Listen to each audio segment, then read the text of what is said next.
तो चलिए हम लोग पढ़ते हैं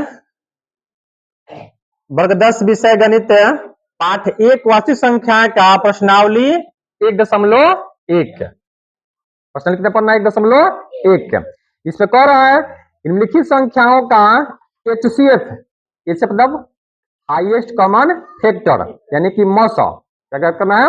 मसौ ज्ञात करने के लिए यूक्लिड विभाजन एल्गोरिथम का प्रयोग कीजिए। यूक्लिड विभाजन एल्गोरिथम का प्रयोग करना है। क्वेश्चन क्या है? एक नंबर में 135 और 225। ठीक है, इसको सबसे पहले हम लोग ज्ञात करने के लिए इसमें क्या करते हैं? हम लोग भाग लगाते हैं। ठीक है, इसमें 255 में 225 में 135 से, ठीक है, तो यह कितने मरतबे जाएगा बताइए? 1 मरतबे जाएगा। कितना लिखेंगे यहाँ पे? 135। इसको क्या करेंगे? घटाएंगे, क्या होगा बताइए? यहाँ हो जाएगा 0, यहाँ पे 9, यहाँ पे ये कट गया। ठीक है, अब यहाँ शेष पर क्या बचा? नहीं, 90 बचा। अब क्या करते हैं हम? 90 को फिर अब हम क्या बनाते हैं? भाजक बना देते हैं। क्या बनाते हैं? भाजक। ठीक है, और 135 को यहाँ बना देते हैं हम लोग भाज्य। ठीक है, फिर से भाग हम लोग लगाते हैं। कितना जाएगा? फिर 1 मरतबे जाएगा। 90 कम 90 हो जाएगा। कितना आएगा जी? 5, और यहाँ पे आएगा 4। ठीक, फिर इसको क्या करते हैं हम? 45 को बना देते हैं भाजक। ठीक है, आप फिर 90 को बना देते हैं भाज्य। 45 दूना 90। अब ये कट गया, तब इसको हम छोड़ देंगे। क्या करेंगे? छोड़ेंगे। इस प्रकार से जितने भी सवाल है इस प्रक्रिया को आपको अपनाना है।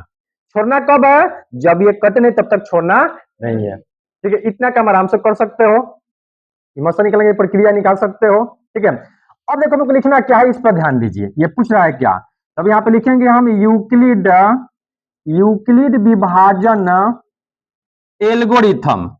एल्गोरिथम बोलिए या प्रमेयिका बोलिए। यूक्लिड विभाजन एल्गोरिथम से क्या होता है बताइए? यूक्लिड विभाजन एल्गोरिथम क्या होता है बताइए? ए बराबर क्या होता है? ए बराबर BQ प्लस आर। ए बराबर BQ प्लस आर। जहां पे आपको बताए थे ए क्या होता है बताइए? ए क्या होता है? ए होता है भाज्य। क्या होता है? ये भाज्य।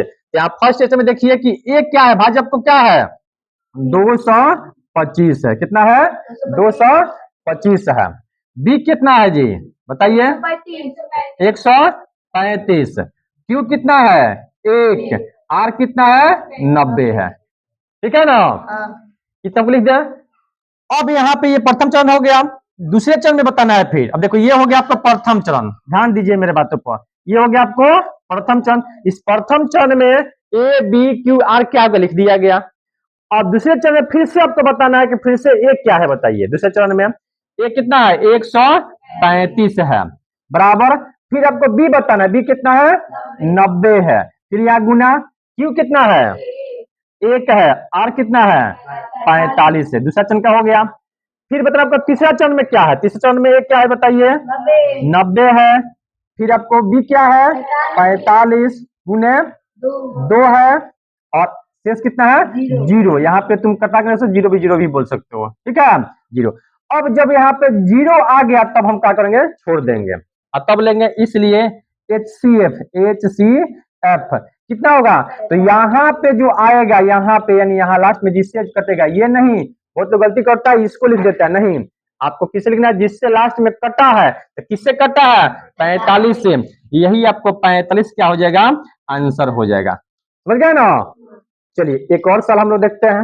ये 3 सवाल आपको दिया है बुक में, इस तीनों सवाल को हम लोग अभी सॉल्व करेंगे। ठीक है, कोई परेशानी होगा पूछिएगा। इसलिए क्या करते हैं देखिए, 38,220 इसमें हम किससे भाग लगाते हैं? 196 से। बताइए कितने मतलब हो जाएगा? कितने मतलब हो जाएगा बताइए? आप इसको करने के लिए अगर समझ नहीं पा रहा नहीं पड़ा तो इसका करते हैं, गुना करके देख सकते हैं। ऐसे कितने मतलब हो जाएगा? ये 1 मतलब कितना मतलब हो जाएगा? 1 मतलब देखिए 196। ठीक है, अब यहाँ पे घटाइए, 12 में 6 गया तो क्या हो जाएगा? 6। यहाँ पे है 8, हंसी चल गया है यहाँ पे। ठीक है, 7 में 17 में 9 गया तो यहाँ पे फिर क्या आएगा? 8। 2 में से गया तो 1। अब देखिए 1 मतलब यहाँ पे जाएगा। क्यों जाएगा? क्योंकि इससे यहाँ पे छोटा आ गया ना। अगर यहाँ पे बड़ा आता समझे मतलब और बढ़ाते हैं। अब ऊपर संख्या उतारेंगे, क्या उतारेंगे बताइए? ऊपर से 2 लेंगे ना। अब बताइए कितने मतलब जाएगा? 9 बार में जाएगा, कितना बार में जाएगा? 9 बार में जाएगा। तो अब बताइए 9 बार में जाएगा तो 9 छक 54 के 4, हर्षेल 5, 9 9 81, 5 86 के 6, हर्षिल 8, 9 को 9 8 17। अब यहाँ पर में चल के कितना हो जाएगा? 8 8 होगा। यहाँ पर छोड़ गया कितना हो जाएगा? 9, और यहाँ पे ये 7 7 कट जाएगा ना, ऊपर से क्या आ गया? 0। अब बताइए कितने मतलब हो जाएगा? 5 मतलब देखिए 5 36 के 16, 5 9 45, 3 48 के 8, 5 4 9, यहाँ पे कट गया। अब इसमें आपको बताइए, तो अभी आप बताइए इस तरह से इसका मौसक कितना होगा? बताइए कितना होगा? 196। बहुत लोग गलती करता है, बताया गया इसका मौसक 195। ये ध्यान रखना कि मौसक हमेशा जिससे कटा है यानी कि उसका भाजक, क्या भाजक ही मौसक होता है, भागफल नहीं। क्या होता है? भाजक। ठीक, क्योंकि इसमें अब एक चरण में ही कट गया, दूसरा चरण इसमें भी नहीं किया। कैसे हम लिखेंगे बताइए? ए बराबर बी क्यू प्लस आर में कैसे लिखेंगे? यहाँ एक ही चरण हुआ, ये कितना हुआ? 38,220 बराबर क्या हो जाएगा? 196 गुने 195 और प्लस में 0, यही ना होगा जी?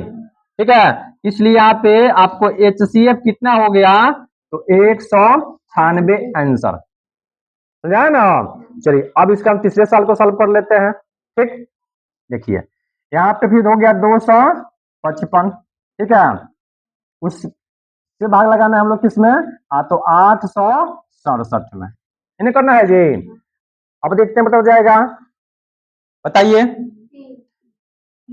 3 मरतबे देख लिया जाए। 3 5 15 के 5, 3 5 15 के 16 के 6, 3 6 और 1 7। ठीक है ना जी? चलिए अब 7 में 5 गया कितना हो गया? यहाँ पे 2, यहाँ पे 0, यहाँ पे 1। ठीक है, कैसे हो गया ना ये? अब इसको क्या करेंगे? हम भाजक बना देंगे और 255 को हम बना लेंगे भाजी बना लेंगे। कितना मतलब हो जाएगा? बोलिए 2 मतलब कितना हो जाएगा? 204 हो जाएगा। कितना आएगा? 5 में चल गया तो 1 5 51 हो जाएगा। फिर यहाँ आगे 102, कितना मतलब हो जाएगा? 2 मरतबे यहाँ पे क्या हो गया? ये कट गया, या इसको लिख सकते हो तुम 0 0 आ गया। ठीक है, फिर यहाँ पे भी लिखेंगे ए बराबर बी क्यू प्लस आर। यहाँ प्रथम चरण बताइए एक कितना है? 867 बराबर 255 गुना 3 प्लस 102। दूसरा चरण में क्या लिखेंगे? 255 बराबर 102 गुने 2 प्लस 51। फिर लिखेंगे 102 बराबर 51 गुने 2 प्लस 0। इसलिए इसका HCF कितना हो जाएगा? 51 आंसर। तो आपको एनसीईआरटी के जो किताब में जो दिया था 3 सवाल HCF निकालने का हो गया। ठीक है, अच्छा समझे ना?